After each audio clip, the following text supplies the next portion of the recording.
Staff selection commission के अंदर contract basis पे कुछ वैकेंसीज निकल के आई हैं। जिस वैकेंसीज में अप्लाई करने के लिए आपको सिंपल अप्लाई ही करना है। किसी भी तरीके का कोई टेस्ट नहीं हो रहा, कोई एग्जाम नहीं हो रहा, आपको कुछ देना नहीं है। सिंपली एक फॉर्म आया है, गूगल फॉर्म आया है, उसे फिल करके आपको देना है। अगर वो आपको सिलेक्ट कर लेंगे तब आपका सिलेक्शन हो जाएगा विदाउट एनी एग्जामिनेशन के तौर पे। इसमें जो सैलरी मिलेगी आपको, सैलरी मिलेगी 30,000 रुपीज पर मंथ मिलेगी। ये कॉन्ट्रैक्ट बेसिस पे जॉब है, पर आपको काम करना गवर्नमेंट ऑफिस के अंदर ही है। रहेगी जॉब कॉन्ट्रैक्ट बेसिस पे। शुरू में 1 साल के लिए कॉन्ट्रैक्ट बेसिस पे रहेगी, बाद में इसी पोस्ट को वो आगे भी बढ़ा सकते हैं। आपकी परफॉर्मेंस के ऊपर ये बात डिपेंड करेगा कि अगर आपने अच्छा परफॉर्म किया तो एक्सटेंड हो जाएगा, नहीं परफॉर्म करेंगे तो हो सकता है वो नहीं करे, बट बहुत हाई चांसेस होते हैं कि ये 1 साल बाद भी उसी चीज को एक्सटेंड कर देते हैं इस कॉन्ट्रैक्ट को। तो अभी ये जो वैकेंसी है कॉन्ट्रैक्ट बेसिस पे रहेगी और सिर्फ 1 साल के लिए निकल के आई है। इसमें आपको जो सैलरी दिया जाएगा वो 30,000 रुपीज ही रहेगा। काम आपको दिल्ली में ही करना होगा, जो इनका हेड ऑफिस है लोधी रोड पे, तो उसी में ये काम करना होगा। और अप्लाई करने के लिए एलिजिबल कौन कौन से है? अगर आपने बीटेक किया हुआ है किसी भी स्ट्रीम से तो आप एलिजिबल हैं। अगर आपने बैचलर ऑफ इंजीनियरिंग कर रखा है तो भी आप एलिजिबल हैं। अगर आपने बीसीए कर रखा है तो भी आप एलिजिबल हैं। तो आपकी मैक्सिमम एज 32 ईयर से ज्यादा नहीं होनी चाहिए। तो अगर आपने ये कोर्सेज कर रखे हैं तो आप इस चीज के लिए एलिजिबल हैं। सिंपली आपको एक गूगल फॉर्म भरना है और एक फॉर्म भरना है, उसको एक ईमेल आईडी पे सेंड कर देना है। आपको अगर आप सिलेक्ट हो जाएंगे तो वो आपको खुद ही इन्फॉर्म करेंगे। आज से नेक्स्ट 14 डेज में ही आपको ये सारे काम करने होंगे, या 10 डेज ही मान लीजिए आपको ये सारे काम करने होंगे, क्योंकि जिस दिन से ये नोटिस आया है उससे अगले 14 डेज तक ही ये वैलिड रहेगा। उसके बाद में ये अपने आप क्लोज हो जाएगा। तो सारा प्रोसेस मैं एक एक करके बताता हूँ। अगर आप इंटरेस्टेड हैं तो इसमें अप्लाई कर सकते हैं। काम आपको गवर्नमेंट ऑफिस में ही करना रहेगा, पर जॉब आपकी कॉन्ट्रैक्ट बेसिस पे रहेगी, ये ध्यान में रख लीजिए आप।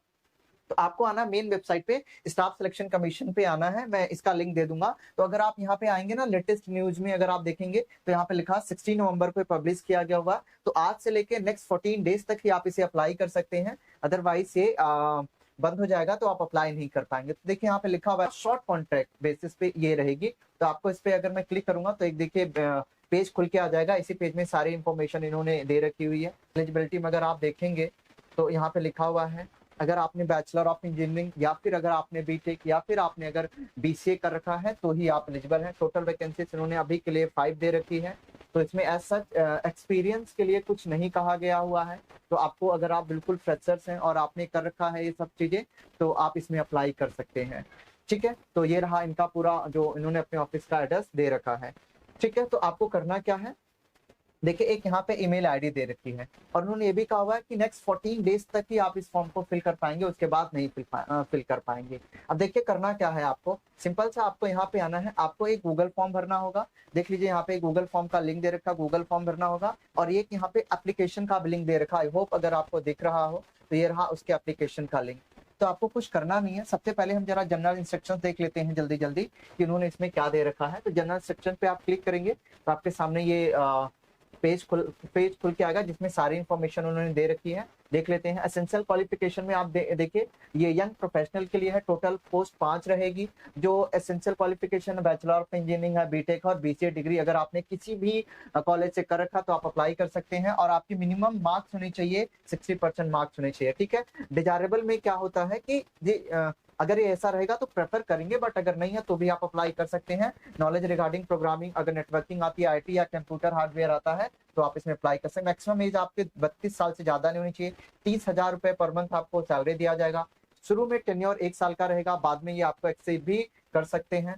ठीक है, और ये कुछ स्कोप है इसमें आपको क्या क्या काम करना होगा, जैसे ऑफिस कम्युनिकेशन में हैंडलिंग करना होगा ऑफिस का कम्युनिकेशन में, और उसमें डेटा एंट्री का काम करना हो सकता है, आपका एमएस ऑफिस पे काम करना हो सकता है, और या फिर आपको प्रेजेंटेशन बनानी पड़ सकती है, और डेटा बैकअप करना पड़ सकता है, कंप्यूटर पे कुछ काम करना पड़ सकता है, या फिर और भी कोई काम आपको दिया जा सकता है। तो ये सारे आपको काम करने पड़ेंगे जब आप सिलेक्ट हो जाएंगे। तो ये काम है आपके, और ये आपकी क्वालिफिकेशन है, और ये आपका टेन्योर मैंने आपको बता दिया है। ठीक है, ये कुछ जनरल इंस्ट्रक्शंस हैं जो इन्होंने दे रखी है। तो आप एक बार इसे देख लीजिएगा। ऐसा चेक कोई इंपॉर्टेंट इतना ज्यादा है नहीं, तो इसी हिसाब के आपको देख लेना है। ठीक है, तो आप एक बार इसे गो थ्रू कर लेंगे। आगे आते हैं, दोबारा से बैक चलता हूं मैं उसी पेज पे। इसमें आना है, आपको करना क्या है एक बार देख लीजिए जरा। ये सेकंड वाले पे लिखा है फॉर्मेट ऑफ एप्लीकेशन। जैसे इस पे आएंगे और इस पे क्लिक करेंगे, जैसे आप ये क्लिक करेंगे तो आपके सामने ये देखिए ये खुल जाएगा, ये format of application, application format है। तो इस एप्लीकेशन फॉर्मेट को आपको बहुत तसल्ली से भरना है। इस एप्लीकेशन फॉर्मेट को पहले भर लेते हैं जरा। आप ये सारी डिटेल भर लेंगे, वहाँ पे पासपोर्ट साइज फोटो और ये सब कुछ आपको अपने चीजों को भरना, आपका प्रेजेंट एड्रेस भरना, परमानेंट आधार कार्ड नंबर, नेशनैलिटी, डोमिसाइल, आप कौन से स्टेट से हैं, या फिर डेट ऑफ बर्थ या फादर्स मदर नेम, ये सारी डिटेल्स आपको भर देनी, एक एक करके भरना है। फिर यहाँ पे अपनी एजुकेशन क्वालिफिकेशन भरना, सीरियल नंबर, कोर्स कौन सा, क्या सब्जेक्ट, स्कूल कौन सा है, ईयर ऑफ पासिंग मार्क्स कौन सा, डिवीजन कौन सा आपका आया है, ये सारी चीजें आपको यहाँ पे भरनी है। इस सब भरने के बाद आपको ये भी भरना है कि आपको एमएस वर्ड कितना आता है, एमएस एक्सेल कितना आता है, पावर पॉइंट आता है, अगर कोई और कंप्यूटर के अंदर कुछ आता तो वो भी आप यहाँ पे भर सकते हैं। ठीक है, अगर आपके पास कोई एक्सपीरियंस है इसके अंदर काम करने का, मान लीजिए इन फील्ड के अंदर अगर आपके पास कोई एक्सपीरियंस है काम करने का, तो आप उसको भी इसी के साथ अटैच कर सकते हैं। ठीक है, तो इन सबको अटैच करना है। यहाँ पे 250 वर्ड्स में आपको ये लिखना है कि आप क्यों इस पोस्ट के लिए सुटेबल हैं। तो आपको एक 250 वर्ड्स का बनाना है और उस पर लिख देना है कि आप क्यों इस काम के लिए सुटेबल हैं, आप ही ज्यादा बेस्ट कैंडिडेट क्यों रहेंगे, तो आपको ये लिख के देना है 250 वर्ड्स के अंदर। ठीक है, तो आप करेंगे क्या, एक अलग से पेज लेंगे, उस पर लिख के आपको देना है, अलग से पेज उस पर लिख के आपको देना है। फिर अपना सिग्नेचर करेंगे, यहाँ पे अंडरटेकिंग करेंगे, अपना सिग्नेचर और डेट डाल देंगे। अब करना क्या है, इस सबको आपको स्कैन करना। देखिए ये आप फॉर्म भर लेंगे ना, ये पूरा फॉर्म भरेंगे, ये पूरा फॉर्म भर लेना है अच्छे तरीके से, और ये 250 वर्ड्स का अलग से आपको ये लिख के देना है कि आप ही क्यों बेस्ट हैं इस पोस्ट के लिए। तो 250 वर्ड्स का ये इसको भी स्कैन करना होगा और ये एप्लीकेशन फॉर्म जो है इसको भी स्कैन करना होगा। दोनों को स्कैन करने के बाद आपको करना क्या है, देखिए इन दोनों को, ये फॉर्म को और ये जो 250 वर्ड्स का लिखेंगे कि आप ही बेस्ट क्यों है इस पोस्ट के लिए, इन सबको स्कैन करके आपको कहाँ पे, इस ईमेल आईडी पे, देखिए जो ये ईमेल आईडी गिवन है ना, इस ईमेल आईडी पे भेज देना है। स्कैन करके फिर इस ईमेल आईडी पे भेजना है। बट अगर आप स्कैन करना नहीं चाहते, नहीं भेजना चाहते हैं, तो टेंशन की कोई बात नहीं लेनी है आपने। दोबारा से यही एप्लीकेशन फॉर्मेट तो अभी जो मैंने आपको दिखाया था, इसको पूरे अच्छे तरीके से भरना है और एक अलग शीट लेके ये 250 वर्ड्स का लिखना है उसके साथ। और अगर आपके पास कोई एक्सपीरियंस है तो उसको भी ऐड करके आपको इस पते पे, कौन से पते पे, यहाँ पे जो ये एड्रेस लिखा हुआ है ना, ये लिखा हुआ है, इस पते पे, रूम नंबर 712, ब्लॉक नंबर 12, सीजो कॉम्प्लेक्स, रोदी रोड, इस पूरे पते पे आपको अच्छे तरीके से भेज देना है।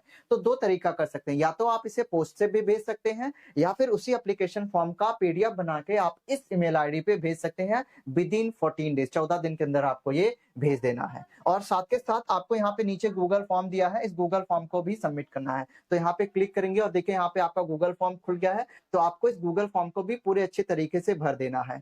ठीक है, ये दोनों काम करना है। दोनों काम करने के बाद आपका फॉर्म सबमिट हो जाएगा। अगर आप सिलेक्टेड हो जाएंगे तो वो आपको खुद ही इन्फॉर्म करेंगे। तो ये बहुत सिंपल सा काम करना, आपको कुछ नहीं, एक एप्लीकेशन फॉर्म है उसे भरना है और 250 वर्ड्स का राइट अप लिखना है कि आप ही बेस्ट क्यों है, उन सबका स्कैन करके जो मैंने ईमेल आईडी बताई उस ईमेल आईडी पे भेजना है। और यहाँ पे इसी पीडीएफ के नीचे देखिए, इसी पीडीएफ के नीचे, ये मैं गूगल डाल दूंगा अपने डिस्क्रिप्शन बॉक्स में, इसी पीडीएफ के नीचे गूगल फॉर्म का यहाँ पे लिंक होगा, गूगल फॉर्म का भी लिंक दे दूंगा। इस गूगल फॉर्म को भी आपको अच्छे तरीके से भरना है। ठीक है, तो इसको भर लेंगे, फिर इस तरीके से फॉर्म सबमिट हो जाएगा। ये एसएससी के अंदर निकल के आई है, प्योरली कॉन्ट्रैक्ट बेसिस पे जॉब रहेगी, 1 साल की कॉन्ट्रैक्ट है, आपको सैलरी 30,000 रुपीज पर मंथ दिया जाएगा। काम आपको गवर्नमेंट के ऑफिस में ही करना है, पर जॉब आपकी प्राइवेट ही रहेगी कॉन्ट्रैक्ट बेसिस पे। 1 साल बाद वो फिर से दोबारा से इस कॉन्ट्रैक्ट पीरियड को इंक्रीज कर सकते हैं। आपको कोई एग्जाम नहीं देना, कोई पेपर नहीं देना, कुछ नहीं देना, सिंपली इस फॉर्म को भरना है। अगर आप सिलेक्ट हो जाते हैं तो आपको गवर्नमेंट के ऑफिस में ही काम करने का मौका मिल जाएगा। चांस अच्छा, अगर आप चाहें तो इसमें अप्लाई कर सकते हैं। एलिजिबिलिटी के लिए आपको बीई करना होना चाहिए, बैचलर ऑफ इंजीनियरिंग, या आपने बीटेक कर रखा है किसी भी स्ट्रीम से, या आपने बीसीए कर रखा है तो भी आप अप्लाई कर सकते हैं। ठीक है, तो अच्छा है, अगर आप चाहें तो अप्लाई कर सकते हैं, और चाहे तो सब्सक्राइब कर सकते हैं, हमारे चैनल को भी ज्वाइन कर सकते हैं जो हमने व्हाट्सएप पे चैनल बनाया। मिलते हैं अगली वीडियो में।